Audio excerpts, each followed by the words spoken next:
Bem-vindos novamente ao canal Músicos de Ontem.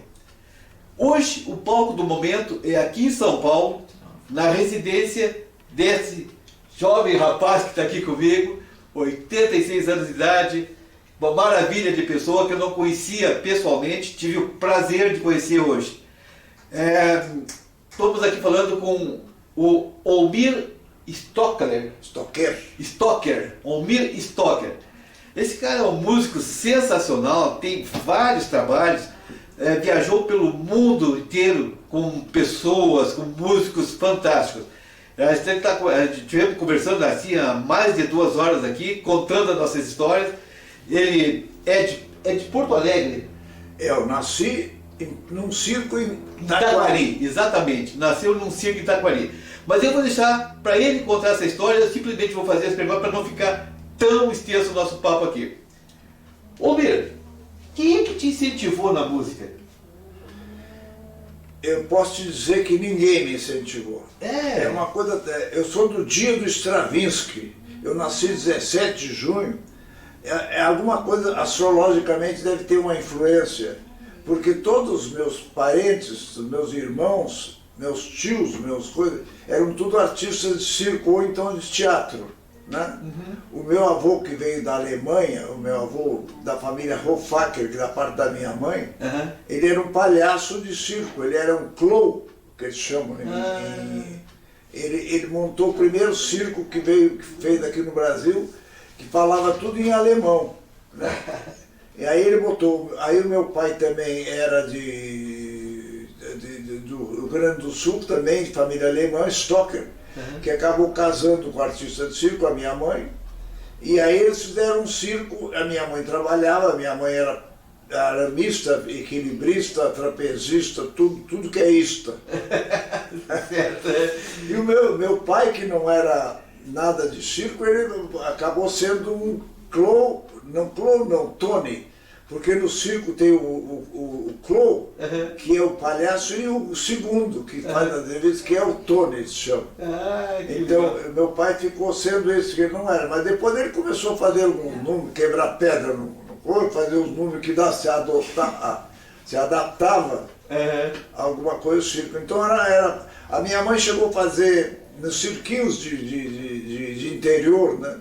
Ela disse que ela chegou a fazer arame, equilibrismo, com 7, 8 meses de gravidez, porque ela era a única artista. E tinha um outro que veio com ele, que acabou sendo de uma família ali de São Leopoldo, Novo Hamburgo, que esse era já na Alemanha, fazia barras fixas. E esse era um outro que trabalhava com ele, que era um amigo dele, que veio junto com o meu avô. Tu lembra como é que era o nome do circo? Circo Hofacker. Depois eu vou te mostrar uma fotografia do Circo Hofacker, que era da família da minha mãe. Que a minha mãe era de circo, meu pai não. Meu pai era colono, fabricante de carroças, fabricante de coisas, mas já havia chegado aqui no Brasil antes do que a da família do meu avô, parte do Hofacker, parte dos circenses. Entendi. É por aí. Depois que tu saiu de Curitiba, antes de falar isso aí, há quantos anos já está em São Paulo? Que São Paulo te acolheu aqui? Eu vim para cá em 51. 51? Em 51 eu vim para São Paulo. O tempo ainda que era... fui trabalhar eu vim para cá com um conjunto que era do Sul. Nós viemos inaugurar uma casa chamada La Vie en Rose, que era uma boate. Depois da La Vie en Rose, com um salário muito melhor, nós fomos trabalhar num restaurante com esse grupo, que é o grupo do Breno Sauer, que também era descendente alemão, lá de Caí. Lá, São Sebastião do Caí? Em Caí ou São Sebastião do Caí? Não, ele era de Caí, o Breno era de Caí. Breno Sauer. E o outro era, são todos falecidos já. Eu era o mais jovem, porque eu trabalhei um tempo na Rádio Gaúcha, com a orquestra do Karl Faust. Eu pedi licença, porque quando eu tive o convite para inaugurar uma casa em Curitiba com o Breno, eu não tinha nem um ano, tinha feito um contrato com a Rádio Gaúcha. Mas na Rádio Gaúcha também eu trabalhei com um quarteto, eu achava engraçado. A Elis Regina tinha 5 anos, ela chegou a fazer, antes de fazer Farroupilha, fez da Gaúcha. Cheguei a acompanhar ela nessa época, morava no IAPI. Exatamente. Depois que nós gravar isso aqui, eu vou te contar uma história da Elis Regina. Para quem não conhece, o alemão, que é o apelido dele, que a gente chama, Olmiro, é Olmiro Stocker. Esse cara, ele está aqui em São Paulo desde 51, como ele falou. Para nós, aqui dos músicos de ontem, que vai rodar o mundo inteiro isso aqui, mas principalmente para os músicos de Porto Alegre, vão se lembrar de quem é que a gente está conversando. O Olmiro Stocker, ele é irmão, claro, que falecido, do Adi, o solista dos Morcegos, tá? Irmão por parte materna, certo? E geralmente eu toquei muito com o Adi, a gente tocava junto e eu admirava o Adi pela técnica dele solar. E ele sempre falava assim, ó, eu não solo nada, tu tem que conhecer, é o meu irmão, que eu estou conhecendo hoje ele aqui. Cara, eu já escutei aqui discos dele, CDs aqui, é simplesmente impressionante. Tu estava me falando que tu não teve assim um incentivo por parte de pessoas, porque geralmente a gente tem assim um pai, ou um tio, ou uma mão, né? Não. Veio ao natural. É natural, porque eu como era o caçula dos irmãos do circo, eles queriam que eu tinha até os 7 anos, eu tinha o cabelo comprido, que era uma promessa que a minha mãe tinha feito, não sei o quê.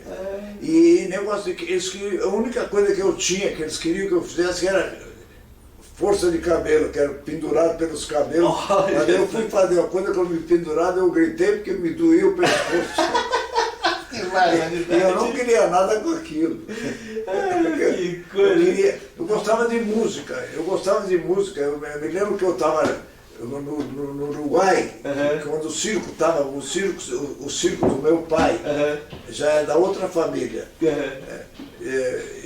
Nós estávamos no Uruguai, na Argentina, e eu gostava das músicas, dos tangos, das valsas do Uruguai. E eu comecei a tocar violão com 6 para 7 anos. Na verdade, o meu pai comprou um violão para os meus irmãos. Eu tinha 2 irmãos mais velhos, mas eles não queriam nada. E eu pegava escondido os violão. E ia, quando eles iam armar o circo para o espetáculo, eu pegava que não tinha ninguém e começava a fuçar no violão. Isso com 6 para 7 anos. E até que meu pai descobriu que eu, mesmo mandando eu ficar quieto, né? Porque ele falava uma coisa que eu falava assim, aí não é dó, segunda de dó. Naquele tempo não tinha nem cifrado. O tanto que eu tenho um álbum do Pixinguinha, era primeira, segunda, preparação. Isso, exato, a preparação. Preparação e terceira. É verdade. Então, e eu falei, aí é Lá menor. E ele me deu um tapa assim, cala a boca, o que você sabe, eu tinha 7 anos. Aí um rapaz tocava violão, o senhor Rania, isso no Uruguai. Ele falou, não, el niño está certo, é verdade, é menor. Como sabe? Aí, como é que você sabe? Eu digo, porque eu vejo quando o seu Rania acompanha, quando ele faz Lá menor. Eu ficava prestando atenção. Olha só, que bacana. E aí começou a música fluente. E aí lá no próprio, comecei a tocar milonga, sozinho. Eu tocava no circo, um violãozinho muito sem vergonha. Aí eu tocava assim no Uruguai, e uma coisa que pouca gente sabe, que naquele tempo no Uruguai, quando o uruguaio, né, a pessoa de lá assistiu, eles não aplaudiam, eles jogavam moeda no picadeiro. Olha só, que bacana. E os meus irmãozinhos pegavam as moedas, que ele era mais velho, e me davam umas balinhas, coitado, ele estava bom para mim. Tá certo. Tu me falaste que tu serviu em Santa Maria? Não, eu servi em Santa Cruz do Sul. Santa Cruz do Sul, então tá. Bom, claro que a gente presta o exército com 18 anos, mais ou menos, né? Como é? Com 18 anos que a gente faz a carreira. 18 anos. Mas tu não chegasse a seguir carreira do exército? Não, bem que o coronel queria. É? Ele queria, ele disse que eu te dou o terceiro sargento em 3 meses. Ele gostava muito de mim, porque eu já tocava. Eu, para conseguir sair do exército, ao menos pegar uma pensão, não ficar dormindo no exército, o que eu fiz? Eu tocava cavaquinho, porque eu comecei a tocar cavaquinho na época do Valdir Azevedo. Eu tocava todos os chorinhos. E tinha um violonista de Santa Cruz, Gaston, que tocava bem violão. Ele me acompanhava. O flautista, que era o sargento, primeiro sargento da banda do exército, tocava comigo. E o pandeirista do regional era um cabo da PL. Então eu estava bem. Os caras falavam que eu era peixe do coronel. Peixe é uma expressão que eles usam. Né? Eu era peixe do coronel. O coronel gostava. O filho do coronel. Me lembro que o primeiro automóvel, rabo de peixe, chegou, era do filho do coronel. E eu andava lá com ele. E as meninas namoravam. Sim, claro. Pô, o cara anda com o coronel, o filho do coronel, puta rabo de peixe. Que legal. Foi um bom tempo.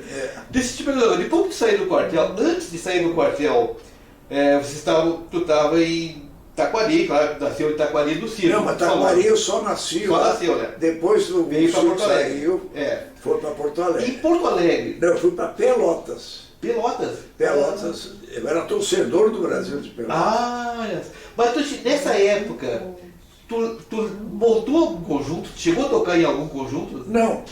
Nessa época eu tocava, me lembro que eu, na rádio de Pelotas, PRH4, eu lembro.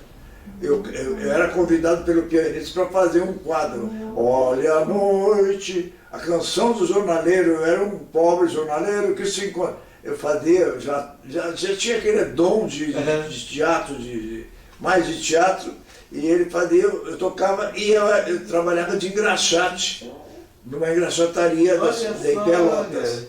E que tem uma coisa fantástica essa aqui, que eu tinha um freguês, uma engraxate, uma engraxataria, ele era meu freguês, que era um pintor italiano, que pintou a Catedral de Pelotas, pintou o Rio de Janeiro, a coisa, sabe quem era?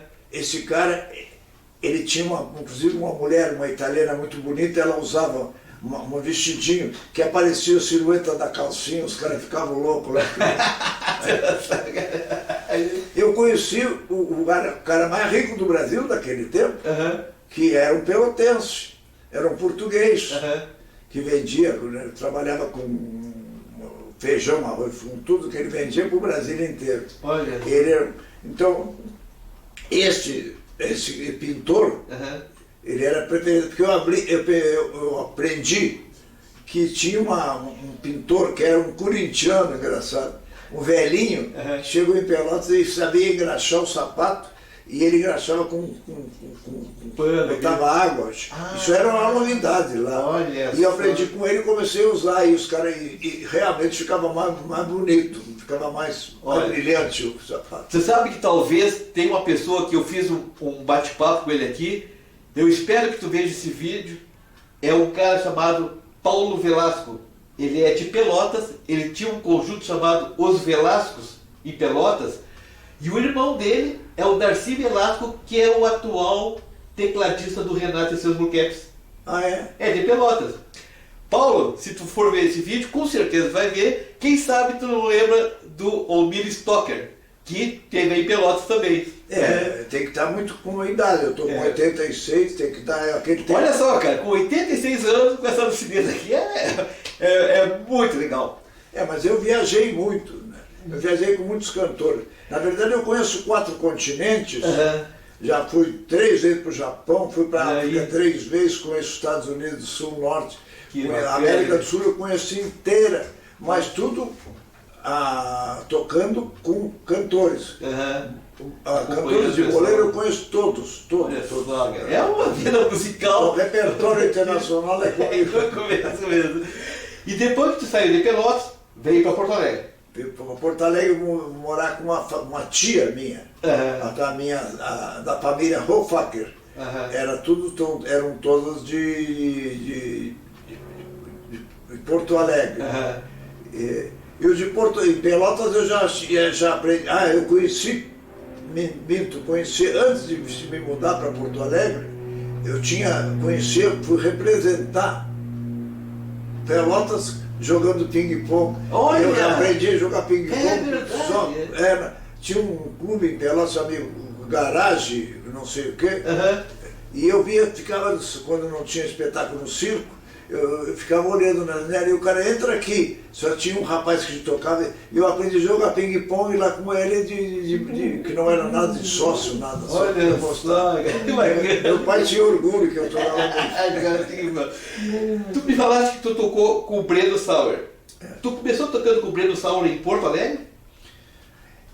O Breno Sauer era ali de Caí, ele nasceu em Caí. E tinha casualmente um guitarrista dele, era um paulista, que era o Domingos Machado, tocava muito bem. Era um cara que era surpreendente, era um cara que estava muito fora dos caras que tocavam em Porto Alegre. Estava acima a técnica, a competência dele era... E aí os caras que tocavam com ele, né, tocavam com o Breno, era um cara que tocava muito bem. E tinha o baterista, que era engraçado, que ele tinha uma perna só, tinha uma perna mecânica, o Pirata, por isso que o nome é o Pirata. Continuando. Então, o Pirata tinha uma perna só, e ele tocava sem vamos dizer assim, sem o tambor, né? E tinha um outro que... Agora o cara, ele queria... O Breno, quando tocava, tinha um garoto que tocava piano. Era um conjunto com piano, e ele tocava acordeon, baixo, guitarra e bateria. Mas ele sonhava em imitar o conjunto chamado Art Van Dame, que era um quinteto americano, que era o Art Van Dame, que era um grande acordeonista. Mas o Art Van Dame não tinha piano, tinha um vibrafone. Eu me lembro dos vibrafones. Então, era bacana o som. E aí ele gostava, adorava, que era um super acordeonista. Aí, o que acontece? Aí ele teve uma proposta de um judeu que montou em Curitiba uma boate chamada Lavie Rose, com a mulher dele, tinha uma grande experiência na noite, né, que também era uma mulher, parece que eles tinham uma boate na França. E aí ele queria um conjunto que fosse o melhor do Brasil. E aí falaram para ele do Breno Sauer. Ele falou, não, mas o Breno Sauer não tem vibrafone, tem que comprar um vibrafone. Aí ele encomendou um vibrafone no Rio de Janeiro, na Carl Werso, se não me engano, o nome da casa. A memória não me fala. E comprou um vibrafone. E aí convidou o garoto, que tocava piano já, e o garoto começou a estudar, ficou um tempo estudando vibrafone. Até que ele já falou para o velho que o garoto já tocava vibrafone, mas não sabia que o garoto não tocava. Que coisa! E o velho era um judeu que tocava, ele era um ex-músico de sinfônica, tocava violino. Então, a abertura da casa era e a casa era tudo com cores, mais ou menos como era naquela casa que nós comentamos. Sim. Tinha estrelas, mas era uma casa pequenininha. E não era uma casa de dança, era uma casa de coisa, mas tinha uma coisa que dançava no máximo 5 pares. Era pequenininho, coisa de dança. Que bacana. E a gente inaugurou essa casa. Aí o pessoal do Rio de Janeiro ia muito lá, muito. Chegávamos a pegar o avião e grandes músicos, grandes cantores iam assistir um grupo de instrumental tocar em Curitiba. E ninguém lia uma nota sequer, era tudo de ouvido. Tudo de ouvido. Mas era fantástico. Gravamos 3 discos. Olha aí. Né? Bacana, cara. Viva a música, viva o ritmo, viva o samba, tudo com viva. Essa casa que ele falou, antes aí agora, que era muito parecida, a casa era o Caverna Clube, lá em Porto Alegre, aonde eu toquei com o irmão dele por muito tempo lá. era muito bonita. Casa né? bonita, muito. Era É uma muito das casas bonita. mais bonitas que eu já vi no Era o Brasil. Caverna, para quem vai ver esse vídeo nosso lá em Porto Alegre, no outro lugar, o Caverna Club. Eu, o irmão dele, tocávamos lá direto, todas as final de quinta e sexta-feira. Muito bacana. Quanto tempo tu tocou no Breno Sauer? Tu lembra, mais ou menos? Eu me lembro até o Breno, até o garoto desistir, não queria mais voltar mais para São Paulo, Aham. que a gente voltou para. Quando voltamos para Porto Alegre, tivemos uma grande decepção, que Porto Alegre já não. Aí entrou uma coisa ruim que estragou, você não vai se ofender, que acabou com a música, chamado rock and roll. É verdade. Que acabou com a boa música. É verdade. Mas não foi no Brasil, no mundo No todo. mundo todo, né? Né? E Isso aí tudo deve ter sido em 60, por aí, 59, 60. Isso. Foi quando surgiu os Beatles, né? Exatamente. Que revolucionou o troço. E a gente estava no 51, 50 e 52, a gente estava no auge de João Gilberto, porque maravilha, João Gilberto, aquele samba, puta maravilha, aí vem uns cara com dois acordes lá E revolucionário. Mas a gente entendeu depois que era para jovem. O jovem não tinha desenvolvido ainda a sensibilidade ainda de uma harmonia, de uma coisa maior.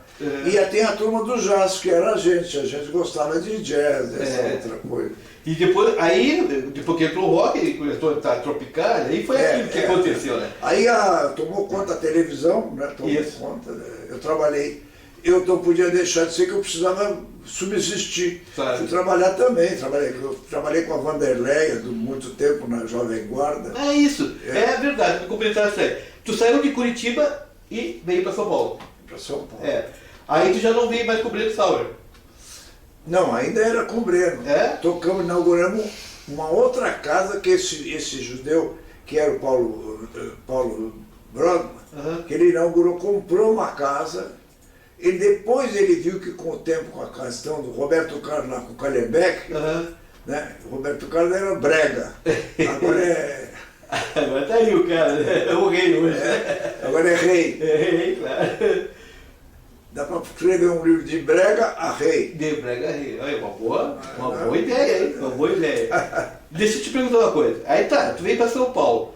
Aí tocou com o Vanderleia, com o Roberto Carlos. Aí tivemos muitas formações. Né? Toquei com conjuntos de coisa que chamados de uma boate. Fizemos um grupo muito bom numa boate que tocava com o Trio Mocotó.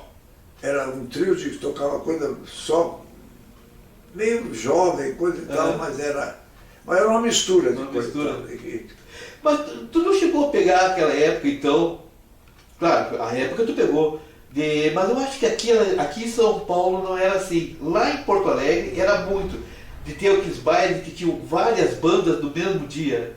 Aqui em São Paulo também era assim? Eu cheguei a tocar numa banda muito interessante com o Poposki, que era um grupo de rock, lá em Porto Alegre. Mas você sabe por que eu entrei no rock, né? Sim, claro. As menininhas. Eu era jovem. Claro, com certeza. Era tudo muito fácil. Mas chegava a tocar em baile em Porto Alegre, então? Muito. Eu cheguei a tocar num baile e foi muito interessante essa história. Vamos tocar num baile em Guaíba. Eu ajudei os caras a botar nos carros, porque passava não tinha ponte ainda. Era de barca? Barca. E eu ajudei os caras a botar uma coisa e acabei esquecendo da guitarra. Então chegamos lá para tocar o baile e não tinha guitarra. Eu tive que voltar. Cheguei lá meia-noite, tanto para completar os Olha só, cara. Mas toquei, às vezes eu pergunto aqui, teve algum perrengue que tu passou na vida? Esse foi o perrengue, né? Eu tive um baile em Tapes. E que eu tocava guitarra, jovenzinho, aí a filha do dono, que eu não sabia que era filha do dono do presidente do clube, que pediu para dançar comigo, porque a gente revezava com uma típica argentina, que tocava tango. E a maioria jovem não tocava, eu sabia dançar tango. E ela dançava comigo. De repente eu estou dançando, aí o pai dela veio me chamar a atenção. você não pode dançar, você não é sócio do clube. Olha! E você está dançando com a minha filha. Que barbaridade! E você veio aqui para tocar, você, portanto, veio aqui, espera até a hora de tocar e você sai, vai para lá com a sua mãe. Olha, mas que coisa! Fiquei com você. Puxa vida, que coisa! Eu tinha conquistado. Barbaridade! Nesse meio tempo que tu tocaste em Porto Alegre, tu lembra assim, qual era antes chamava-se a sociedade, né? Sociedade. É. A sociedade era muito preconceituosa, a sociedade porto-alegrense. Muito, muito, muito. Tu tem lembrança de qual dessa sociedade que tu mais gostava de tocar lá? Olha, eu toquei numa sociedade onde é que foi, que era do CPUR, Ah, que era militar. sim, clubes de Casualmente houve um perrengue, mas foi com o Popós, que não foi com o Breno. Aham. Tem uma história tão triste lá. É? É porque tinha lá era militar. Sim, o CPUR, é. E um cara estava bebendo coisa, nós estávamos tocando, e tinha um Bagé, que era o nosso baterista, Aham. e tinha um cara que ficava bebendo assim, bebendo do lado do coisa. Quando qualquer coisa, ele pegou pé, dava no prato. Pô, o Bagé estava... Que saco! O cara tá tocando no caixinha.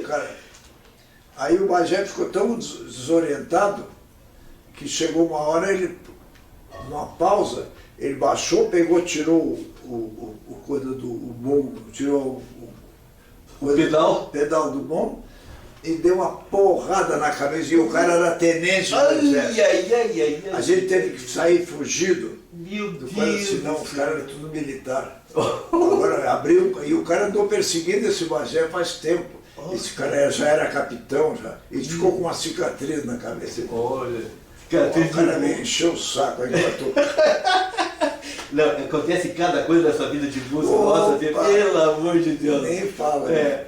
Bom, saímos de Porto Alegre, saímos de Itaquari, viemos a Pelotas. Itaquari eu era criança. Sim, tu nasceu lá, né? Tá, mas saímos de Itaquari, tu foi a Pelotas, viemos a Porto Alegre, chegamos em Curitiba e agora estamos em São Paulo. Tu me falou que tocou com a Vanderlei, com o Roberto, com o Erasmo. Qual é a música que tu compôs pro Erasmo? O caderninho. Caderninho. Na verdade, eu não compus pro Erasmo. Tu não compôs. Compus pro Simonal. Pro Simonal? Era um samba. Era um samba o caderninho? Era um samba originalmente.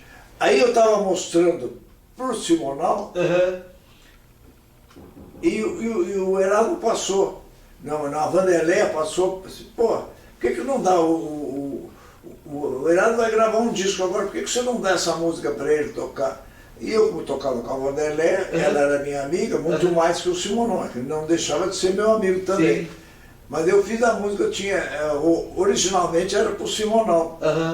Que Ele chegou a gravar? Não, ele ficou ali naquela coisa, aí eu mostrei quando ele já, na hora mesmo, eu vou gravar nesse próximo disco, próximo que já estava para gravar. Foi assim que aconteceu, foi nos coisas da Record. Record, que pena que queimou aquele acervo todo da Record. Exatamente, aquilo ali foi um desastre. Aquilo foi um desastre, assim, né? E foi um sucesso e tanto o caderninho, né? Foi um pouquinho depois dessa época. Que pena, né? Que bacana, cara. E aqui em São Paulo, tu chegou a tocar em algum conjunto, assim? Vários? Bom, primeiro eu conheci um cara que foi meu amigo, assim, amigo do peito. Que eu fui tocar baile com ele, que era o Poli, Ângelo Apolônio, é um guitarrista. Ele gravou 55 discos aqui. Poli e seu conjunto? Poli e seu conjunto? Poli. Eu conheci. Tocava guitarra baiana muito bem, fez grande sucesso. Era um amigo do peito, tanto ele como a família. Acompanhei a perda dele de um filho que foi atropelado em cima, foi feito triste. Ele tinha até feito um pacto com a mulher de se matarem os dois. Aí eu fui ficar com ele, dormia lá para evitar que isso acontecesse. Porque era muito bom amigo. Tinha acontecido a mesma coisa, um acordeonista do Regional do Canhoto perdeu uma filha, o filho lá no Rio de Janeiro.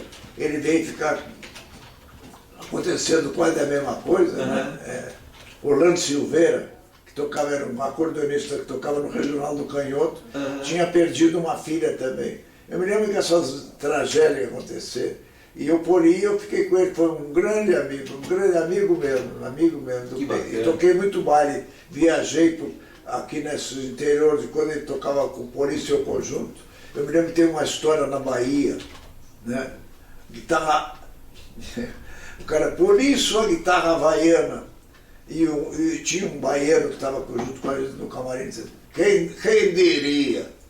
A gente nasce aqui e não sabe que tem as coisas da gente. Quem diria que tem uma guitarra baiana? Ele entendeu guitarra baiana, guitarra baiana. Ah, guitarra baiana. Guitarra baiana.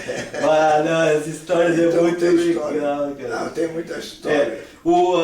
Bom, depois que passou esse tempo todo, tu tocou tudo quanto foi parte do mundo, né? Acompanhei muito cantor. Desse pessoal da Jovem Guarda, além de Vanderlei, de Heraldo, de Roberto. Eu me dava muito bem com todo mundo, todos os caras. Tu pegou toda essa parte da Jovem Guarda aqui, né? Peguei uma grande parte da Jovem Guarda. Renato Silvio chegou a conhecer alguém do Renato? Quem? Do Renato Silvio. Não, Renato Silvio é do Rio, ele vinha diferente. Era Rio. E a Vanderlei, inclusive, tinha que obrigação do diretor que as gravações dela não podia ser o conjunto que trabalhava com ela, que eram muito melhores. Tá? Mas fazia questão, tinha um contrato que a gravação tinha que ser com o Renato Silvio. Gravação da Colômbia, que é a CBS. Sim, claro. Tinha essa coisa que a gente era meio contrariado nisso aí. E em São Paulo, qual eram os conjuntos da Jovem Guarda que era de São Paulo, tu lembra mais ou menos assim? Lembro. Tinha um monte deles, tinha um monte de conjuntos. Incríveis era daqui, não? Os Clevers. Exatamente. Depois mudaram para os Incríveis. E tinha um bom músico, tinha um saxofonista, o Nestico trabalhou também. Nestico foi um grande jazzista, que também trabalhou na Jovem Guarda. O Raulzinho foi trabalhar com o RC7. O Raulzinho tocava jazz pra caramba, foi expulso do exército por causa que tocava jazz. Queria improvisar no hino nacional. Improvisar no hino nacional é bonito, É mais bacana, isso aí é muito... Raulzinho morreu faz 1 ano, ou 2 anos agora há pouco tempo. Olha só, essa aí é muito bacana. Raul de Souza, esse era gênio. Ele tocava trombone de pista, foi para a Europa, começou a tocar saxofone. Qualquer instrumento que ele pegava, ele tocava. Era muito bom. Eu tenho gravação com ele tocou um disco meu, que eu fiz disco, que ele gravou 2 faixas, Raulzinho. Que bacana, cara. Olha só, nós já estamos aqui há quase 40 minutos conversando em gravação. Já ultrapassou o meu tempo de gravação que eu geralmente faço com os músicos. O que o Almir anda fazendo hoje? Quem? O Almir. Tu? Eu estou dando aula, porque eu tive um grande problema de mão. A minha mão já não posso nem... Eu tenho que assinar na escola para bem de receber, porque não atinge, não tem mais sensibilidade. E para tocar a mesma coisa. Então, para dar aula não é tanto, eu só ensino, mas eu vi aqui, Escola Musical São Paulo, é isso o nome? Centros de Estudos Musicais. Centro de Estudos Musicais de São Paulo. Continua nativa todos os dias, pelo que eu vi, né? Muito bom, muito bom. Isso pra aí é um exemplo para muita gente. É uma escola exemplar. Devia ter tudo que é coisa lá, forma músico. Agora, hoje, que tu me falaste hoje, que está tendo um evento lá hoje, é uma pena que eu não possa ir lá hoje. Semana inteira, né? É uma pena que a gente não possa ir lá hoje para fazer um relato lá, fazer um achado lá. Que, bom, deve ter passado músico pela tua mão e centenas de músicos, né? Outro detalhe, esse cara tem uma guitarra, uma Gibson 66, né? Uma Gibson 175. É 175, né? Essa guitarra ninguém pode entrar, ela tem uma repartição na Gibson que só fabrica 175. Ela é extraordinária. Ela é inédita, né? É uma raridade. É música só, é só jazzista, cara de coisa que ela tem é diferente. A outra coisa que geralmente eu pergunto assim, pô, de tantas músicas que tu tocou, então vamos puxar assim pro lado do roqueiro. Qual é a música assim que tu gostaria de, por exemplo, porque geralmente aqui no início desse vídeo eu boto uma parte, é pena que o YouTube não deixa colocar a música toda, porque o YouTube ele vai atrás de mim ou então até tira o vídeo do ar. Mas geralmente eu boto um pedacinho da música no início para lembrar uma música que tu gostava de tocar assim, na faixa da Jovem Guarda. Podia ser o Caderninho. Das músicas que fizeram mais sucesso, eu acredito que seja. Na verdade, o que eu gostava de tocar, acho que quase nenhuma, mas eu tinha que tocar. Sim. Em qualquer lugar eu tenho que tocar a música que agrade a pessoa que está assistindo, ou que está ouvindo. Mas o meu gosto é outra história. Eu gostava de tocar jazz. Jazz, exato. Até porque eu ouvia jazz. Né? Tinha álbum de jazz, neto dos grandes jazzistas. Tu foi obrigado a passar pela essa fase da Jovem Guarda. Eu fiquei em Recife um mês lá, porque eu fui fazer uma temporada lá com um conjunto que tinha. E que teve um acidente no e os bailes todos foram cancelados. E eu fiquei numa pensão empenhado para pagar, porque não ganhava nada, todo mundo veio. E eu fiquei lá, quem me salvou foi o diretor da TV Jornal do Comércio que eu conheci, que eu rendo minhas homenagens a ele, pessoa maravilhosa, que arrumou as passagens para eu vir para São Paulo. Que eu fiquei empenhado lá para... E aí eu conheci Pernambuco, que eu adoro Pernambuco, adoro pernambucano. Conheci um pianista que era pianista tem uma história até dele, fantástica, que ele diz que perder tempo, a pessoa que fica dormindo, e ele dormiu em cima do piano. Dormi em cima Caruaru, fica na história o Caruaru. Se alguém assistir vai lembrar do Caruaru. Era uma pessoa maravilhosa também, lá da TV Jornal do Comércio.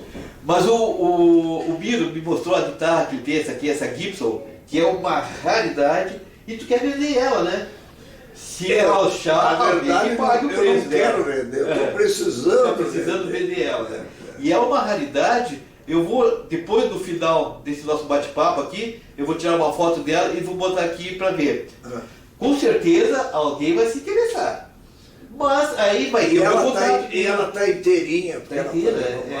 É uma guitarra raridade. É uma guitarra que tem alma. Você sabe o que é alma? Violino todos têm alma. Tem alma, exatamente. Essa guitarra também tem alma. É um tipo de pauzinho lá dentro que segura. Um laço, né? Senão ela é fantástico. O som dela é outra história. Mas isso a gente vai ver. Olha, como eu falei, o nosso tempo aqui já ultrapassou, mas, cara, isso aqui tem muita história. Muita história, assim, que vocês não queiram saber. E pra mim, cara, foi um prazer enorme ter esse bate-papo contigo aqui. O teu sobrinho, o Max, está ansioso para vir visitar aqui. É o único que eu tenho em Porto Alegre lá, o único. E ele me falou que tu também está com ideia de ir a Porto Alegre. Não, sabe que eu estou com ideia de ir para Porto Alegre, visitar antes de morrer. Mas o Marcos, ele falou que está fuçando no violão, também está querendo tocar violão. Ele me contou essa. Mas ele tocou numa banda com sobrinhos meus. Ele é guitarrista solo. Eu sei, não sabia, não. Eu tenho um vídeo dele lá, que eu até posso te passar por WhatsApp, passo para tua neta. Para o meu neto que está lá. Pro neto. Então, eu passo pro teu neto. E ele vai te mostrar. E ele tocando lá na banda. É mesmo? Cabeludão, comprido desse tamanho assim, E, cara, eu pensei, assim, até eu falei pro Max assim, que bom que o Olímpio pudesse vir, por exemplo, em novembro, porque dia 13 de novembro, um domingo à tarde, eu vou fazer o primeiro encontro das lendas do rock gaúcho. Tá? Vai ser lá na Sociedade Jardim Itu, tá? Vai ter um equipamento armado lá, com amplificadores, com bateria, com tudo, que o pessoal só chega com a guitarra e faz o somzinho dele lá. Então já tem várias bandas lá. Vocês que estão vendo esse vídeo aqui, já estão convidados, músicos que viram esse bate-papo que eu fiz aqui com o Abir, para o primeiro encontro das lendas do rock gaúcho que vai ser realizado lá na Sociedade Jardim Itu, em Porto Alegre. Domingo, dia 13 de novembro. Eu não sei, parece que vai ser. Possivelmente seja até a época de férias da escola. Vou ver isso aqui, eu vou aproveitar. Se Olha, já vai visitar o Max.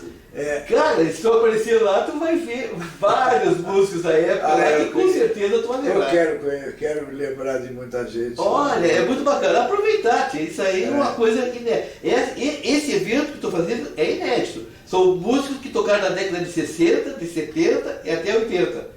Que estão muitos em atividade, assim como tu está também em atividade. Vai ser uma grande honra. Eu quero... que saudade do mocotó do mercado. Do mercado.